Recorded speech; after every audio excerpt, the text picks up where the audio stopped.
This late summer we're having has been glorious. It is the middle of September and we still have some beautiful sunshine, blue skies, and it's about 24 degrees Celsius today. Now, it's not going to last forever, but it does look like we're going to have a bit of an Indian summer, meaning that we're going to have a few weeks extra of this wonderful weather. That's great news for my chili plants because, as you can see, plenty of them are ripening up. We also have a lot of new pods coming through and a lot of new flowers, which is very unusual for this time of year. Now, this video isn't all sunshine and roses. Unfortunately, there's some bad news that I'll share with you a little bit later. But first things first, let's get inside the greenhouses and have a look at my plants and see how they're doing. This time of year has to be one of my favorites, alongside starting seeds. I think that this is definitely my next favorite time of year, seeing all the colors come through. This here is my favorite red of any of the chilies that I have. These are Scotch bonnets from seeds from my store, ChilliChumpSeeds.com. Make sure you go check that out. I'll be restocking quite a lot of these seeds very soon, as well as putting some new ones in. And these here are bleeding jigsaws. And the reason they're called bleeding is if you look at the calyx, the part just above the fruit, you'll see the color bleeding in to that calyx. Because typically the calyx will be green, but with these bleeding types as well as bubblegum types, you'll see the colors bleeding into the stem. It's really cool. Another very cool chili is the Sugar Rush Stripey. Now, if you are growing from some of my seeds and you aren't seeing the striping just yet, have some patience. It does take quite a long time. But once they do come through, it's absolutely worth it. Look at these things. Some of them have this thin striping like that. Some of them have the thicker striping, like this one over here. But they all look absolutely beautiful, like little pieces of candy hanging on a tree. Over here, these are big mustard mamas. I'm kind of half looking forward to trying them and half not, because they are going to be very, very, very, very, very painful. But I will be trying them very soon. Gorgeous looking pods though. Loads of pods coming through there. Those are my Mozambique peri peri, or my Moz peri peri. And we have a lot of my CC peri peri, loads and loads of these plants. And like I said before, quite a few still need to ripen up, which is unusual for this time of year. Typically, my peri peris would all be ripe at this stage. But yeah, we've still got loads of pods coming through there. So definitely got something to do with the weather. These are lovely. These are Scotch bonnet yellows. And got these seeds from a friend of mine, Chubby's Chilies. He sent these across. He got some seeds when he was out on holiday. And yeah, these have come through very nicely. I'm pretty chuffed with that. We have got a couple interesting plants. So I haven't updated you guys on my Lemon Piri. I haven't updated you for quite a while, actually. This here, this plant down the bottom, this is actually my original Lemon Piri. This is the F1. And I just couldn't bear to kill it or throw it away. So I have been overwintering it now for a couple of seasons. And it's still growing well. We've still got a few chilies coming through. It's very late to fruit. And the chilies are still showing that same sort of shape that I've showed in previous videos.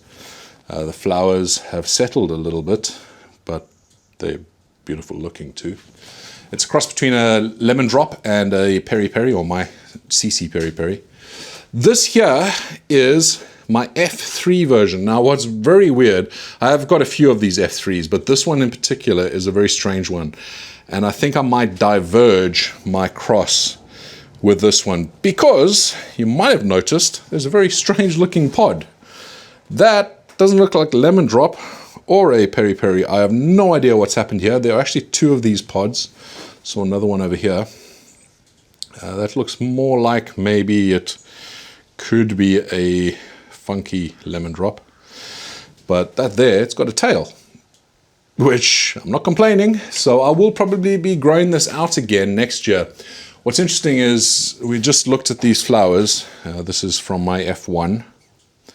And hopefully my camera's focusing for you. But that's the flower from the F1. If we have a look at the flower on this F3, you can see it is similar, a little bit smaller. It has got a little bit of the green yellow on the inside, but yeah, here's a bigger example of that. It's got a little bit of shading, but not as much shading as on my F1. So yeah, very interested to see what has happened here. This is just not typical. So yeah, we'll be saving seeds from this and growing it on, and maybe, like I say, diverge. These big, fancy looking chilies, the ones I showed you earlier, have hidden a little secret that's sitting just behind it. These are ahi charapita. Supposedly one of the most expensive chilies pound for pound in the world. And yeah, this plant's doing quite well. Tiny little pods. I'm quite interested to try them out because they're meant to have a very, very good flavor and a decent amount of heat. It's looking like an absolute jungle in here, which is so beautiful to see. This here is my fig tree right up front, and it's doing quite well. We're going to keep on feeding it and growing it and see how it does over winter. But yeah, so far it's surviving. Down this side, these are mainly my super hots down the left-hand side. And you can see some of these here. Which one is this? The Jigtali. Yeah, this is meant to be a potent one, but they do look pretty, don't they? Cross between a jigsaw and a fatali.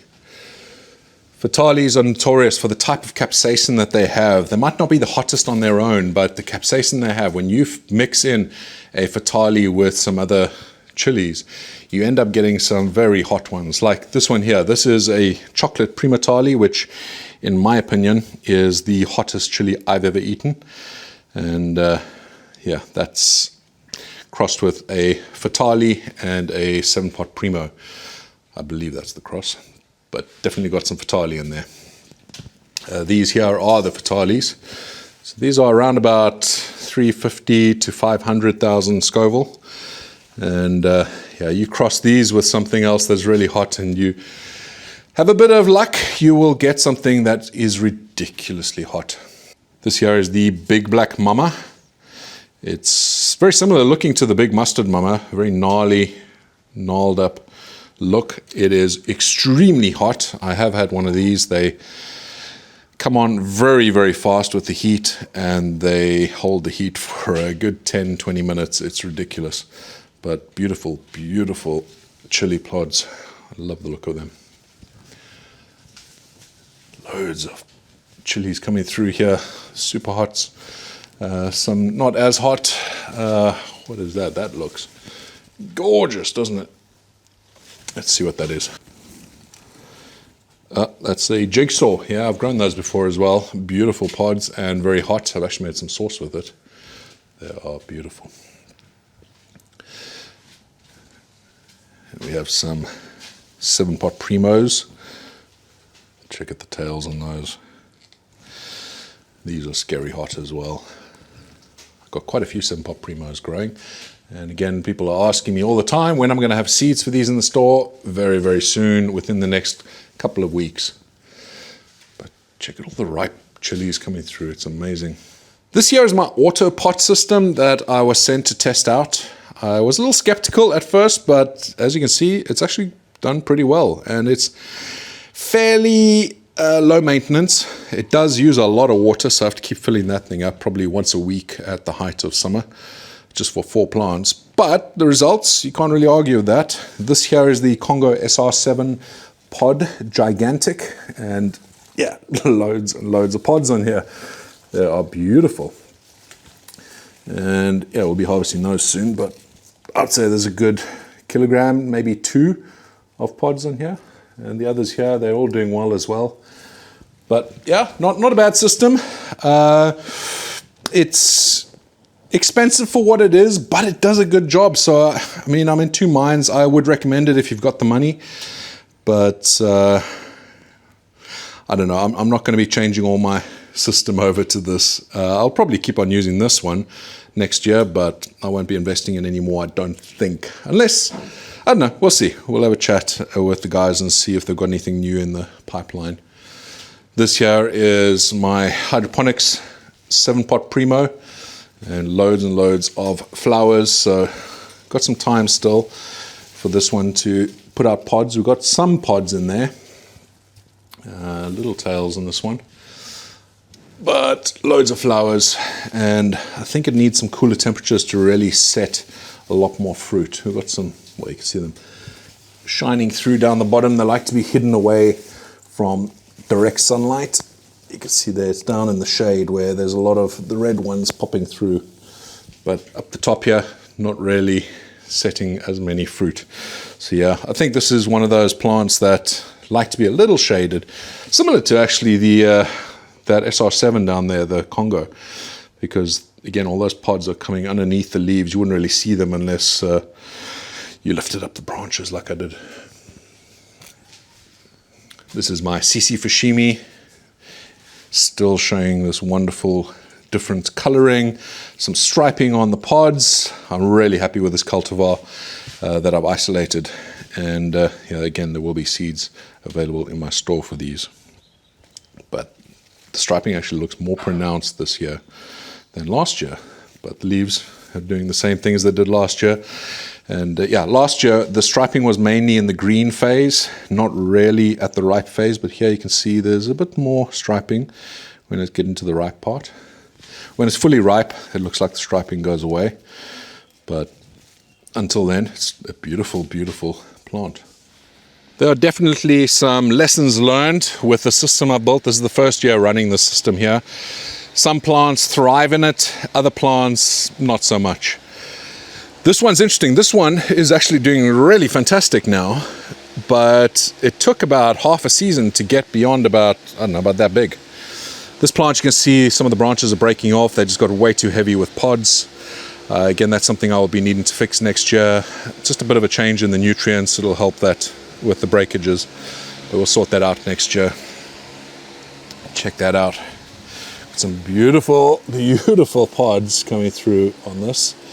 This is one of my special crosses, and we're nearly stable with it. Look at the tail on that. There is a bit of 7-Pop Primo in this. One of my earlier generation 7-Pop Primo, so not the ones I'm growing this year. And I've crossed that with a couple things, which I'll reveal once we have this fully stabilized, but those are looking beautiful. Look at these beautiful clusters of pods. Oh man, so many to ripen up still. But these seem to really be thriving in the system. Let's take a look at what this is. If you haven't used Seedzio yet, go check it out, seedzio.com. This is the Naga Viper Brain, and this was started in the 21st of February. But look at those pods. This will definitely result in a lot of beautiful, beautiful ripe pods. But yeah, check out Seedzio, seedzio.com. It's an application I developed to help you track and monitor your plants, and there's some very cool features coming very soon that I'm working on. Yeah, we've got quite a few plants that are falling over. This is probably more to do with the heat. I haven't opened up the polytunnel in the last couple of days because it was raining. Unfortunately, now with the heat that we're having today, these aren't too happy. But they're still putting out pods. We've got loads of pods that are coming through, and as long as they stay connected, unlike that one which was broken off, but as long as they stay connected, then they will ripen up. They should be all right. Some of those are not going to be all right because they have broken off. But yeah, all in all, these are looking mostly very good, and I will be making some modifications for next year. Like that one there's suffering a little bit. I think some branches have fallen off. Yeah, that's a very heavy branch. It just puts out so many pods. So actually, it sounds counterintuitive, but I need to modify my nutrients so that they'd put out fewer pods and allow the plant to grow a little bit quicker. So there's a few things I'll be doing, a few strategies I'll be employing to help that. So we'll have a stronger plant, maybe a few fewer pods on each branch, but if we have more branches, then we'll end up overall having more pods. These here are some of my Kangstar chilies that I'm growing. There's a weed, but these are some Kangstars. Some beautiful pods coming through, but they're all staying quite small. Again, I don't think they're ideal for this environment and this sort of setup, but I've still got loads of pods there, so we'll be able to include loads of free seeds for you guys when you do order seeds from my store. Because I definitely will not be selling any of the Kangstar varieties. They'll be going in for free with orders. Look at this. This is just like a big bundle of fruit. And again, you can see why it's pulling over like this. Thankfully, we have got a lot of ripe ones on there. But you can see why it's pulling over. This plant Let's take a quick look again on Seedsio.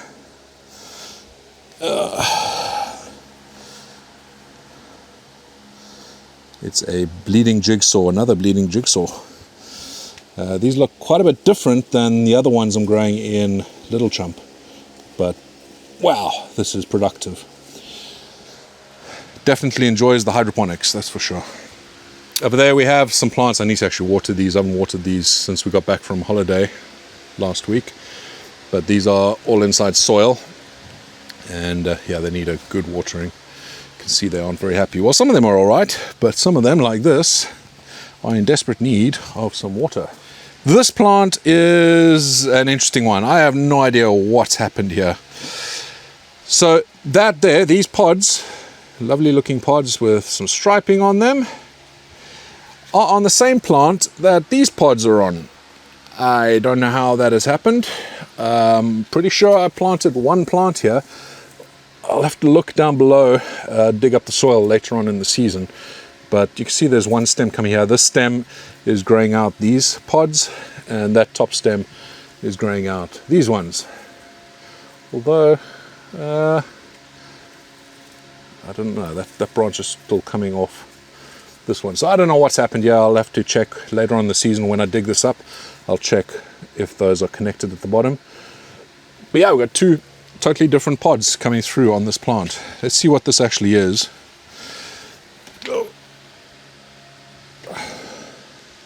Yeah, golden nugget, that's what I thought. So these are golden nuggets. I have no idea what these are. Very strange.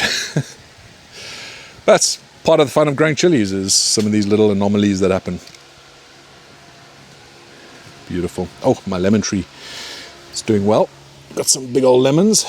And again, like with the fig tree, it'll be interesting to see if this lasts over the winter. Okay, I think we're gonna head out of the polytunnel because I am absolutely roasting, sweating, and tell you some of the bad news that I was talking about a little bit earlier. Around a year and a half ago, Mrs. ChilliChump and I decided to get some chickens, and we rehomed 5 ex-battery hens. Originally, we were only going to get 3 of them, but when we went to the place to go pick them up, they had so many more there that didn't have homes to go to, so we decided to take an extra couple. Now, ex-battery hens, basically those are hens that are designated for the chopping block.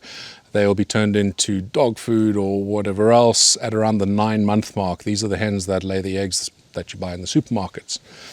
And they bring in younger hens and carry on the whole cycle. Now, there are organizations out there in the UK, and I'm sure in other countries as well, that will take those hens instead of them going off to a place that makes dog food, and they will rehome them with families like ourselves. And it's a great thing to do. It gives these animals a new lease on life, and yeah, there's plenty of benefit for us as well. It was so great watching these chickens, these hens get healthier, get their feathers back, and they provided us with plenty of entertainment. They are such funny characters.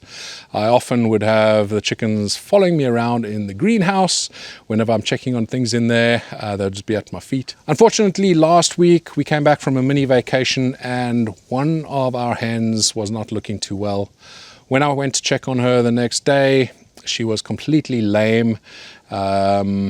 Yeah, she just wasn't doing very well at all. So unfortunately, I had to put her down. This is not something I enjoy doing. Yeah, it wasn't nice, and it's not been a great week just knowing that that had to be done. But I take solace in the fact that she has had an extra year and a half on her life that she wouldn't have had otherwise, and hopefully she lived some good, happy days here. That leaves us with 4 chickens. We probably will be rehoming some more a little bit later. The next time that that happens, we will go and get some. What I want to ask of you guys, if you are considering getting chickens, these ex-battery hens, they might not look the prettiest. They're normally just stock standard brown hens, but they are so rewarding in just the sheer number of eggs you get. We were told that we weren't going to get any eggs for the first few months after getting them. They have not stopped laying since the day that we got them. Actually, they laid a couple eggs in the box when we brought them home. They are just such characters. They are friendly, and these hens, especially the ones that come from these battery farms, they're just seem to be lovely, lovely characters. So if you are considering getting chickens, please consider getting it from one of these organizations, these ex-battery hens. It doesn't cost a lot. I think it cost us something like £2.50 a chicken, or £2 a chicken. It was not a lot at all. And like I say, we've had so many eggs from these guys. I'm sure they paid for themselves many times over. So that's what I'll leave you with. A little bit sad. I didn't want to end this video on a sad note. But it had to be said, and hopefully if you are looking for chickens that you're going to consider that. I'll leave some links down below for some of those organizations. It's definitely harvest time now. I'll be harvesting chilies endlessly now for the next few weeks, probably going into the back end of October. Plenty of sauces on their way as well. We already have a brilliant Dorset Naga sauce fermenting away. Once I do my second picking, make sure you've watched the video where I did my first picking. But the second picking is going to happen within the next week or so. As soon as I have some time, I'll be making a further addition to that fermentation, and soon you'll be able to get yourself some Dorset Naga hot sauce. It's going to be a scary hot one, but also really tasty. And of course, with that comes a video off the back of it. Thank you so much for watching. I hope that you enjoyed this video, and I look forward to seeing you on the next one. Until then, stay spicy.